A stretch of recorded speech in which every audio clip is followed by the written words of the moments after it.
André Watts, a pianist whose mighty technique and magnetic charm awed audiences and made him one of the first black superstars in classical music, died on Wednesday at his home in Bloomington, Indiana. He was 77. The cause was prostate cancer, said his wife, Joan Brand Watts. Mr. Watts was an old world virtuoso. His idol was the composer and showman Franz Liszt, with a knack for electricity and emotion.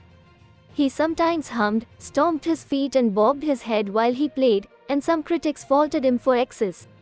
But his charisma and his technical powers were unquestioned, which helped fuel his rise to the world's top concert halls. "My greatest satisfaction is performing," Mr. Watts told the New York Times in 1971, when he was 25. "The ego is a big part of it, but far from all. Performing is my way of being part of humanity, of sharing. There's something beautiful," he added, "about having an entire audience hanging on a single note." Mr. Watts, whose father was black and whose mother was white, was a rarity in a field where musicians of color have long been underrepresented. While he preferred not to speak about race, he was celebrated as a pioneer who defied stereotypes about classical music and helped open doors for aspiring artists of color.